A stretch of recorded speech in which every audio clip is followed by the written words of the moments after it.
Hey guys, Coach Ian here from Asgardian Strength with another The More You Know. Today we're going over if periodization is going to guarantee success on the platform. We're using two case studies today, two different athletes, as opposed to a large study.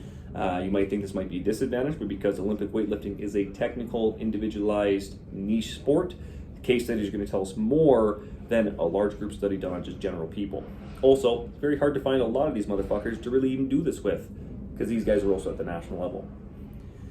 They used jump test, rate of force developments to test throughout, gave them a questionnaire on the day of for stress and for recovery, and then that was really the measurements they did other than to see if they hit their bests.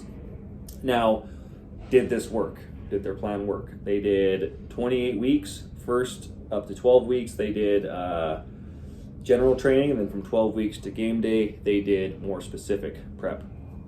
4 weeks out, they did an overreaching week, which they did a lot of shit, a lot of heavy weights, accumulated a lot of fatigue on the body, and then they spent 3 weeks tapering, so they kind of took that fatigue out, dissipated it, while trying to keep those lifts up nice and strong. So, did the periodization work, right? Big plan, they followed it, did it work? They had goals to hit that day, only one of them actually hit that goal. Neither of them hit a career best, and one of them was dealing with a back injury going into it, the other one was dealing with some aches and pains. So, obviously the periodization plan did work for one of them, but not both of them. So it's not going to guarantee success on the platform.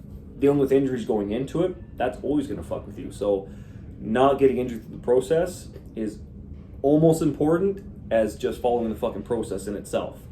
The one that didn't hit, he also just may have had some performance variability because Olympic lifting is a very technically demanding sport. So if you fuck something small up, it's going to cost you a lot more than if you're in powerlifting, because let's be honest, you can do the ugliest fucking deadlift in the world or squat, and you're still going to get 3 weight lights as long as you lock out properly. Versus Olympic weightlifting, you catch it wrong, press out from here, that doesn't count.